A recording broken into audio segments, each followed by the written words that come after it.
Welcome to podcast Yasmin. Halo, selamat malam Sobat Yasmin. Apa kabar nih kalian? Aku harap kalian selalu dalam keadaan baik ya, dan jangan lupa untuk selalu patuhi protokol kesehatan agar keadaan semakin membaik. Oh iya, karena ini podcast, gak mungkin dong aku sendirian. Sebelum aku kenalin narasumber kita pada malam ini, kalian pasti dengar dong kata pepatah, yaitu tak kenal maka tak sayang. Jadi, kenalin, aku Zata yang akan menemani kalian dalam beberapa menit ke depan. Nah, aku mau kasih tahu info menarik nih buat kalian yang sedang mempersiapkan kerja, tapi masih bingung dengan cara pembuatan CV maupun dokumen kerja, bisa banget loh daftar layanan Yasmin, di mana layanannya itu ada review CV, konsultasi kerja, dan template CV. Layanan ini dikelola oleh tenaga profesional yang berpengalaman, mahasiswa, dan juga fresh graduate. Cara daftarnya gampang banget nih, kalian tinggal daftar aja di bit.ly/layanan Yasmin. Dan yang lebih menariknya lagi, layanan ini gratis loh. Jadi tunggu apa lagi, langsung aja daftar dan pilih layanan yang kamu butuhkan. Podcast kita pada malam ini akan membahas tuntas tentang apa yang ada di benak kita nih, yaitu menjadi perfeksionis rentan depresi, kenali kelebihan dan kekurangan menjadi perfeksionis. Sebelum aku ngobrol santai dengan narasumber, aku mau kenalin dulu nih sedikit tentang narasumber kita. Pada malam ini kita kedatangan Kak Wijayanti Retnaningsih, SPSI MPSI. Beliau adalah seorang psikolog yang sudah sering mengedukasi dan menjadi pembicara di berbagai platform ternama dan berhasil mempublikasi jurnalnya di Gajah Mada of Professional Psychology. Langsung aja yuk kita sapa narasumber pada malam hari ini. Halo Kak Wijayanti. Halo Mbak, Tata, malam. Kak, mungkin boleh nih Kak Wijayanti menyapa Sobat Yasmin dulu nih Kak. Iya, selamat malam semuanya, Sobat Yasmin. Semoga selalu dalam kondisi sehat selalu. Dalam kesempatan yang baik ini kita akan kupas tuntas, meskipun secara santai, tapi harapannya tetap bermanfaat bagi Sobat Yasmin semuanya. Oke, Kak Wijayanti gimana nih Kak kabarnya? Alhamdulillah, dalam COVID-19 ini kita masih diberi kesempatan dan kesehatan, sehingga setidaknya kita masih bisa bertemu melalui via Zoom secara daring ini, Mbak. Tata gimana, Mbak? Alhamdulillah sehat juga nih Kak. Nah kalau boleh tahu sekarang Kak Wijayanti lagi sibuk apa aja nih Kak? Baik, sekarang ini sehari-hari saya sebagai ASN di perwakilan BKKBN Daerah Istimewa Yogyakarta. Namun di sisi lain juga sebagai associate psychologist di Prima Mental Health Group. Jadi ada beberapa yang tergabung dalam Prima Mental Health Group, ada Prima Konsultan dan kemudian ada Prima Child Mental Health juga. Selain itu juga sebagai kami sedang merintis Eureka Behavioral Change gitu sih Mbak. Oke, wah keren banget ya, banyak banget nih kesibukan dari Kak Wijayanti. Nah, seperti yang aku udah singgung tadi nih Kak, kali ini kita akan membahas menjadi perfeksionis rentan depresi, kenali kelebihan dan kekurangan menjadi perfeksionis. Aku mau tanya dulu nih Kak, menurut Kak Wijayanti apa sih definisi dari perfeksionis itu? Baik ya. Jadi definisi dari perfeksionis itu kan sebenarnya sangat banyak ya definisinya, tergantung siapa yang mendefinisikan itu gitu kan. Dari berbagai sumber yang ada, sebenarnya ada kesamaan pola yang eh, mengartikan atau mendefinisikan perfeksionis itu sendiri. Jadi di dalamnya adalah intinya penolakan. Penolakan terhadap apa? Penolakan terhadap sempurnaan. Jadi perfect itu kan sempurna. Jadi perfeksionis itu kita memiliki sifat atau watak bahwa segala sesuatu yang tidak sempurna itu sulit untuk kita terima. Nah, di sini menariknya adalah batasan bahwa standar atau sempurnanya seperti apa itu kan tidak jelas seperti itu ya. Jadi sempurnanya itu standar yang dimiliki tiap orang pastinya berbeda. Biasanya orang-orang dengan perfeksionis ini memiliki standar yang lebih tinggi daripada orang pada umumnya seperti itu. Jadi di dalamnya intinya adalah penolakan dan dia untuk menerima apabila terjadi ketidaksempurnaan dalam versinya dia sendiri ya sempurnanya seperti itu. Kalau itu tadi kan definisinya ya, Kak. Kalau misalnya kita Iya, coba lihat dari karakteristik orang-orang yang perfeksionis itu gimana sih, Kak? biasanya itu karena dia itu memiliki standar dan menolak seperti itu ya. Jadi setidaknya itu secara umum ada 4 karakteristik yang bisa kita lihat seperti itu. Pertama adalah adanya standar itu sendiri, standar pribadi yang dimiliki. Jadi dia memiliki standar sendiri, misalnya domain perfeksionis ini kan juga banyak, apakah dalam pekerjaan, apakah dalam akademik seperti itu.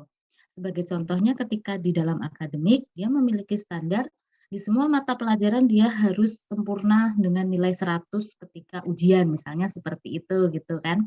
Nah, kemudian yang kedua sebenarnya berkaitan erat, karena adanya standar itu, dia menjadi memiliki kekhawatiran akan kesalahan atau kegagalan. Kalau dia punya standar itu tinggi seperti itu kan, nah di sisi lain dia juga memiliki kekhawatiran, wah nanti kalau saya gagal gimana? Kan dia tidak bisa menerima kegagalan itu dengan mudah seperti itu ya. Dan dia juga selalu mengevaluasi dirinya sendiri. Apakah yang sudah saya lakukan, misalnya mengerjakan tugas, apakah tugas yang kita kerjakan itu udah benar belum ya? Sehingga dia kadang-kadang agak ragu juga, muncul ada keraguan. Nah, yang keempat ini menariknya adalah kadang orang-orang yang perfeksionis itu cenderung dia semuanya lebih terencana, terplanningkan, menekankan pada ketertiban, terus organisasi, sehingga terkadang kalau ada sesuatu yang tidak sesuai rencananya, apa yang direncanakan, itu juga akan mengganggu dirinya. Nah, itu 4 karakteristik yang sangat terlihat gitu, yang dalam perilakunya itu kelihatan gitu, Mbak. Oke, kalau tadi karakterisnya seperti itu, berarti menurut Kak Wijayanti apa saja sih perfeksionis yang baik dan mungkin ada perfeksionis juga yang tidak baik gitu, Kak? Ya, jadi berbicara tentang perfeksionis itu sebenarnya bisa dianalogikan sebagai stres gitu ya. Jadi stres itu sebenarnya tidak selalu melulu itu sebagai sesuatu yang tidak baik. Perfeksionis itu juga seperti itu gitu. Jadi perfeksionis itu merupakan suatu uh, ininya itu ada derajatnya. Apakah derajat itu rendah, standar atau yang kita katakan sebagai normal, atau dia berlebihan, perfeksionis yang derajatnya sangat tinggi gitu kan. Nah, perfeksionis yang baik itu yang mana? Otomatis adalah perfeksionis yang berada pada tahap normal yang terlihatnya itu memang seseorang itu menginginkan untuk ada target-target yang dipenuhi. Itu juga perfeksionis tapi dia masih pada tataran tahapan normal. Namun ketika sudah perfeksionisnya itu derajatnya menjadi berlebihan atau berat, itu biasanya kita menyebutnya sebagai disfungsional perfeksionis gitu. Kalau dalam stres itu sebenarnya ada yang eustress dan distress. Stres itu ini analoginya ya, eustress itu adalah stres yang mengarahkan kita bertindak ke arah yang lebih baik. Misalnya kita mau ujian atau tes gitu kan. Tapi itu jadi mengarahkan, oke aku akan belajar. Nah, itu akan menjadi sesuatu stres yang baik. Sedangkan distress itu adalah akan ujian kita menjadi down, malah menjadi tidak belajar, nah, seperti itu. Perfeksionis juga seperti itu, Mbak Zata. Jadi ada perfeksionis yang wajar atau disfungsional perfeksionis. Jadi derajatnya berbeda-beda. Nah, yang membedakan ini perfeksionisnya itu apakah misalnya saya perfeksionis normal atau perfeksionis yang terlalu tinggi sih gitu kan? Itu bisa dilihat bahwa kriteria fleksibilitas terhadap kriteria yang kita miliki gitu.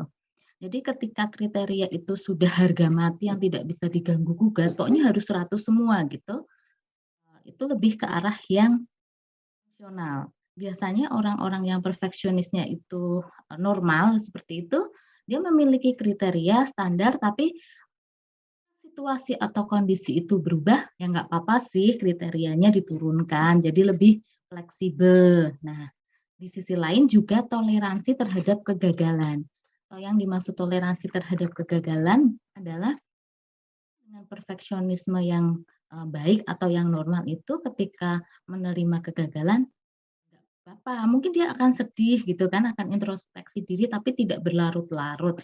Nah, ketika perfeksionisme yang disfungsional ini, dia akan sangat kecewa atau bahkan merasa bahwa, "Wah, dunia ini hancur," gitu. Atau ketika dia gagal ujian, "Oh, saya bodoh sekali, terus saya tidak berguna," gitu-gitu. Nah, itu perbedaan yang mencolok, di antara keduanya untuk melihat bahwa apakah derajatnya normal atau derajatnya tinggi atau, malah justru rendah seperti itu. Dia juga bisa dilihat dari konsekuensi buruknya gitu. Jadi ketika kita perfeksionis gitu tapi tidak merasa kecemasan yang berlebihan ataupun misalnya kita tidak, melakukan penundaan, itu masih tergolong normal. Pada beberapa orang yang perfeksionisnya itu sudah disfungsional, dia justru adanya perfeksionisnya ini dia terkadang kaitan atau berkorelasi dengan yang namanya prokrastinasi ataupun penundaan, atau dia merasa secara emosi gitu dan konsentrasinya buruk, seperti itu, Mbak. Baik. Lebihnya itu, jadi baik buruknya itu sebenarnya ya dulu nih derajatnya, apakah di normal, sedang, ataupun tinggi gitu, rendah juga gitu.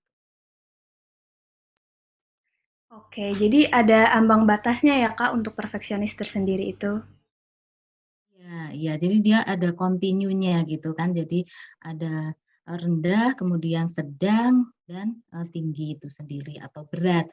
Biasanya yang mengarah ke psikopatologis nantinya atau yang, mengarah ke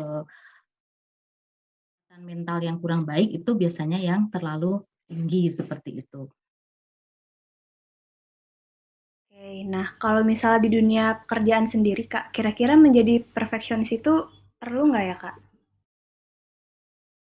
Ya, itu, seperti tadi juga ya, apakah marah seperti gini loh, marah itu perlu atau enggak juga gitu kan, analoginya kan hampir-hampir sama gitu kan. Apakah dalam dunia pekerjaan itu enggak sih perfeksionis? Nah, saya bilang bahwa perfeksionis itu perlu juga, tapi dalam, tadi kembali lagi bahwa dalam tataran yang normal gitu. Karena ketika dia tidak memiliki perfeksionis dalam bekerja ya, itu tidak akan memiliki motivasi untuk mencapai suatu kriterianya tertentu gitu. Pada akhirnya pekerjaan-pekerjaan yang dia lakukan ya, tujuannya asal selesai aja, perkara kualitas nggak usah ada patokan-patokan, itu misalnya yang rendah gitu kan. Nah, kemudian kalau yang tinggi, ini juga akan jadi masalah juga, jangan-jangan pekerjaan-pekerjaan yang diberikan kalau terlalu perfeksionis dia malah tidak selesai-selesai dan mengganggu deadline seperti itu. Itu kan bagi sebuah instansi atau sebuah institusi itu juga merugikan juga kalau misalnya pekerjaan pada akhirnya, tidak selesai karena dia perfeksionisnya tinggi, atau pekerjaan ini selesai tapi tanpa berkualitas karena dia tidak memiliki motivasi untuk mengerjakan dengan kriteria yang lebih tinggi gitu. Jadi ya tetap perlu ada gitu, perlu ada dalam diri seseorang itu ada sifat, sikap ini ya, maksudnya perfeksionis ini yang perfeksionis normal yang ibaratnya di situ ada sesuatu atau tentu yang memang harus, dicapai gitu dalam melakukan suatu pekerjaan gitu sih, Mbak. Oke, berarti perfeksionis sebenarnya dalam pekerjaan kalau waktu dibutuhkan juga begitu ya Kak? Bener bener. Oke, untuk Kak Wijayanti sendiri kan sudah lama nih Kak berkecimpung di dunia kerja. Kira-kira ada nggak sih Kak pekerjaan yang membutuhkan sifat perfeksionis atau mungkin ada pekerjaan juga yang tidak membutuhkan sifat perfeksionis? Iya, sebenarnya ini hampir hampir sama dengan pertanyaan tadi ya. Kalau terkait dengan pekerjaan, coba kita lihat deh di lowongan pekerjaan apakah ada lowongan pekerjaan yang, mencantumkan perfeksionis gitu. Saya rasa itu tidak ada, karena memang semua pekerjaan pada dasarnya adalah memerlukan adanya perfeksionis yang normal atau, sedang gitu kan.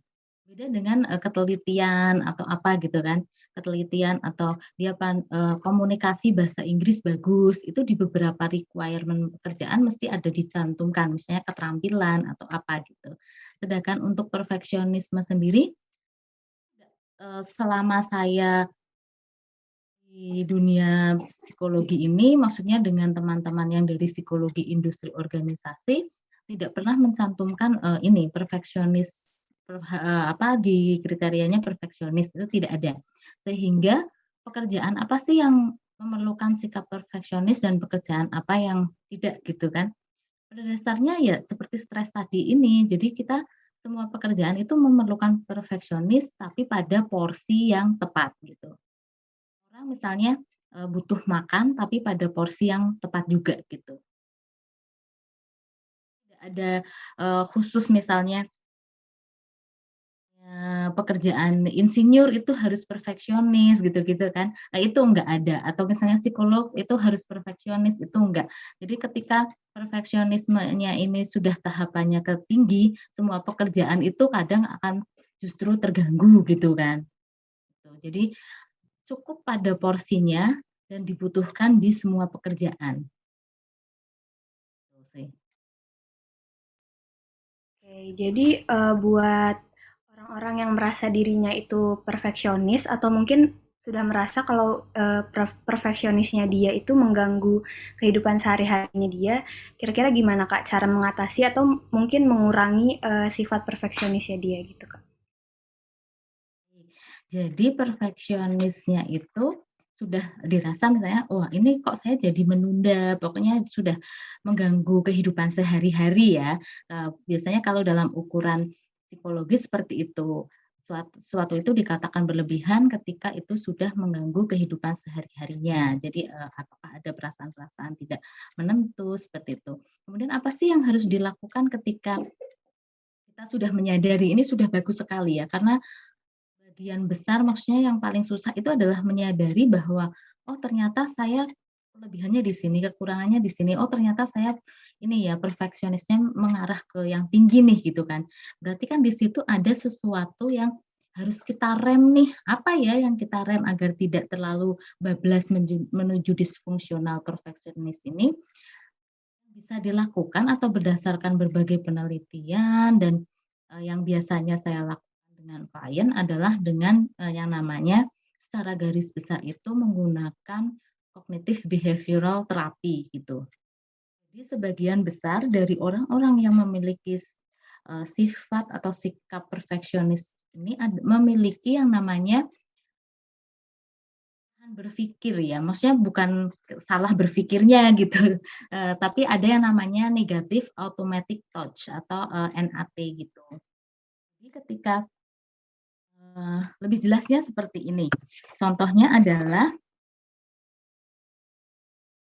misalnya saya setelah presentasi, adalah memiliki tugas untuk presentasi project di depan klien gitu kan. Awalnya sudah berlalu, kemudian saya pulang, kemudian saya memikirkan ulang lagi nih, tadi saya presentasinya itu di awal-awal itu, terus kok nggak lancar gitu ya, gitu. Karena adanya perfeksionis dalam diri saya, seringkali saya kan mengevaluasi dan mengkritik diri saya sendiri gitu. Pertama itu adalah memetakan pikiran negatif apa sih saya yang dimiliki, gitu. Beberapa ada yang berpikir bahwa ternyata, ini ya, terus banyak tersendat-sendat, terus nggak bener-bener, wah ini presentasiku wis hancur gitu, maksudnya, wah nggak sukses sama sekali, ini udah hancur gitu. Nah, itu sebenarnya adalah satu kesalahan berpikir di antaranya memperhatikan sesuatu yang negatif, membesarkan. Sebenarnya mungkin saja kan presentasi saya itu baik-baik saja dan lancar, tapi hanya dengan, saya beranggapan bahwa udah hancur gitu. Jadi itu mengabaikan hal yang, positif.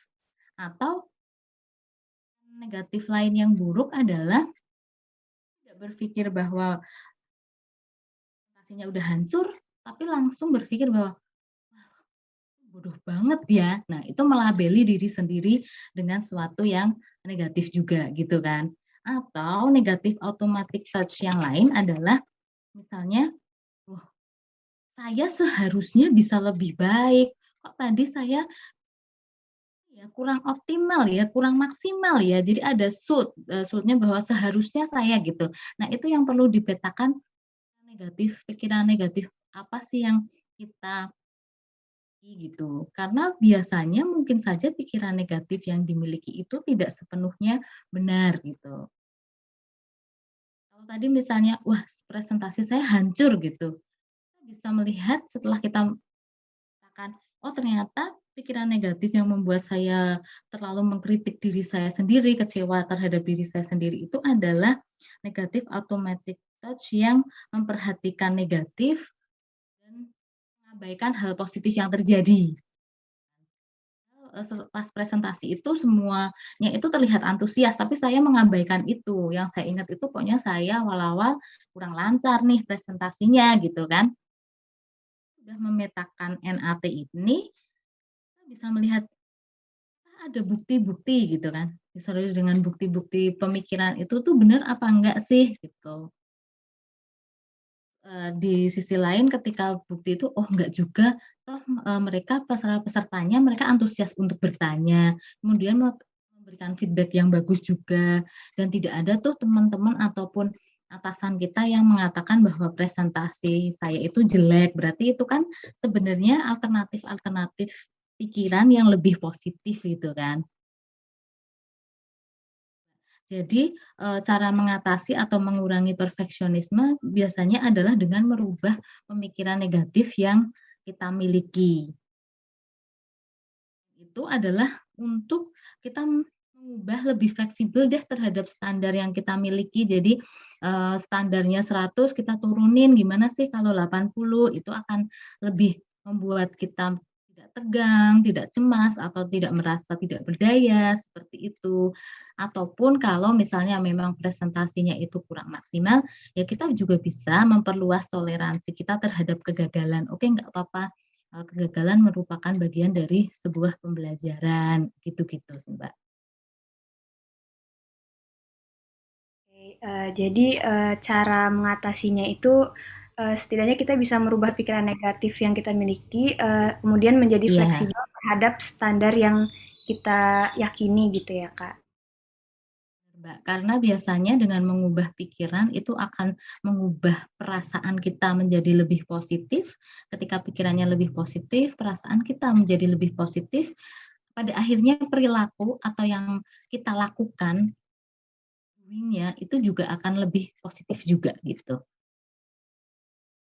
Oke. Terus menurut Kak Wijayanti nih, kan banyak yang bilang di luar sana, orang yang perfeksionis itu mudah mengalami depresi. Menurut Kak Wijayanti gimana tuh, Kak? Terkait dengan ini ya, terkait dengan depresi sendiri sebenarnya beberapa jurnal penelitian memang sudah melakukan berbagai penelitian terkait hal itu dan memang hasilnya perfeksionisme ini berkorelasi dengan gangguan-gangguan, psikopatologis salah satunya depresi dan kecemasan.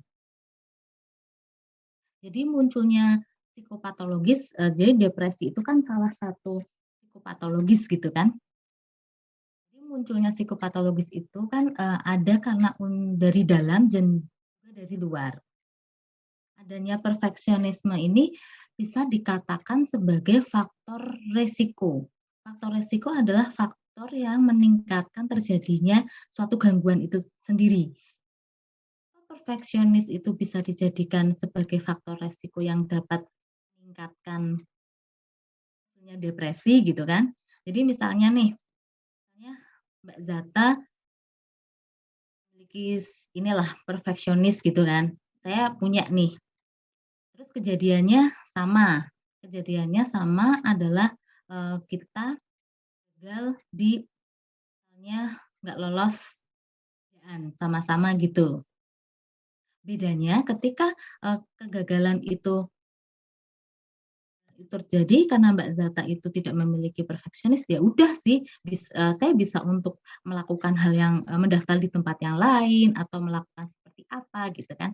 Nah, beda dengan misalnya saya yang notabene memiliki watak perfeksionis ini, saya akan melakukan koreksi, evaluasi terhadap diri sendiri gitu. Apa sih saya kok gagal padahal sudah berusaha maksimal. Seharusnya saya nggak boleh, gagal ini, kenapa kok bisa gagal gitu kan. Akhirnya dari pikiran-pikiran yang negatif itu tadi, ini kan erat kaitannya dengan yang namanya afek ya, perasaan gitu. Akan muncul bahwa, pikiran-pikiran yang muncul itu juga akan negatif. Misalnya saya tidak berguna, masa depan saya itu sudah suram, sudah tidak ada harapan. Kemudian menyalahkan diri sendiri, saya nggak optimal kayaknya belajarnya, saya salah menjawab pertanyaannya gitu kan. Nah itu lambat laun kalau misalnya selalu dievaluasi, ini kan akan menurunkan kepercayaan dan hargaan dirinya sendiri gitu. Pada akhirnya mempengaruhi perasaan kita juga gitu. Depresi ini kan erat dengan, langsung menurun ya, itu langsung jadi kurangan energi, jadi lemas, jadi selalu bersedih. Nah, itulah jadi, perfeksionisme ini bisa menjadi hambatan yang bisa meningkatkan resiko menjadi lebih depresi gitu, Mbak. Karena adanya self evaluation yang berlebihan, terus kegagalan ini selalu ya kayak kita berkubang di dalam lumpur gitu. Jadi saya salah, tidak ada masa depan. Nah, ini memang memiliki kaitan yang cukup erat juga gitu, Mbak. Kenapa perfeksionisme bisa menyebabkan depresi gitu, Mbak. Jadi buat yang merasa perfeksionis dan nantinya lambat laun menyebabkan dirinya depresi itu, kira-kira menurut Kak Wijayanti hal-hal apa sih yang dapat meminimalisir agar tidak terjadi depresi pada seseorang yang memang merasanya dirinya itu perfeksionis, Pak? Iya, mengingat tadi bahwa ini ya, alur pertamanya itu adalah adanya kegagalan ataupun, hal yang terjadi di luar ekspektasinya, itu tidak berjalan dengan apa yang di-planning-kan gitu kan. Jadi kita juga harus selalu selalu menanamkan pada diri kita bahwa semua orang itu bisa melakukan kesalahan gitu. Kita bukanlah makhluk yang, selalu sempurna, karena kan kesempurnaan milik Tuhan seperti itu kan. Dan ketika gagal cobalah kita untuk mengingat keberhasilan-keberhasilan kecil yang, pernah kita capai. Jadi kita tidak fokus pada kegagalan itu, gitu. Jadi, "Oh ternyata tidak seburuk itu kok, saya masih bisa berguna kok, saya masih bisa bermanfaat," gitu. Jadi jangan sampai kita pikiran-pikiran negatif itu tuh selalu apa ya, intinya adalah lingkar-lingkar di situ gitu kan. Kalau, kita berlingkar-lingkar di situ pikirannya selalu ke situ lagi, itu kan semakin membuat kita merasa sedih, merasa kita tidak berguna. Nah, jadi yang diperlukan adalah segera bangkit gitu, bahwa kegagalan atau kesalahan sekecil apapun itu adalah sebagai media pembelajaran, kita makhluk pembelajar, tidak ada yang lebih sempurna gitu kan, dan apapun yang terjadi, kegagalan ataupun ketidaksempurnaan itu juga terjadi karena atas Allah gitu. Jadi ada hal-hal, yang pikir kita dari yang negatif, kita ganti dengan alternatif pemikiran yang lebih positif. Mood-nya kita juga menjadi lebih naik gitu, Mbak.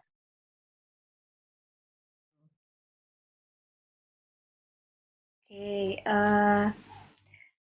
kira begitu Kak dari saya. Nah, teman-teman, itulah podcast kita malam ini dengan Kak Wijayanti tentang menjadi perfeksionis, rentan depresi, kenali kelebihan dan kekurangan menjadi perfeksionis. Hal-hal yang bisa kita pelajari dari podcast ini yaitu bahwa menjadi perfeksionis itu merupakan hal yang wajar atau tidak apa-apa asal masih diambang batas normal dan tidak mengganggu kegiatan kita sehari-hari. Kemudian cara menanggulangi rasa perfeksionis yang berlebihan yaitu dengan cara merubah pikiran negatif yang kita miliki menjadi pikiran-pikiran yang positif serta fleksibel terhadap standar yang kita yakini. Terima kasih banyak sharingnya Kak Wijanti, sangat menginspirasi. Sama Mbak, semoga kita bisa mengambil manfaatnya ya dari podcast ini meskipun sebentar, tapi semoga bermanfaat bagi banyak orang. Baik, baik. Sayang sekali karena keterbatasan waktu, podcastnya harus berakhir di sini nih. Semoga kita semua bisa mendapatkan insight dan knowledge tentang eh, atau sifat perfeksionis itu sendiri. Dan jangan lupa nantikan podcast selanjutnya di Spotify dan YouTube Yasmin ya. Saya Zata dan Kak Wijayanti selalu narasumber. Kami pamit undur diri. Selamat malam.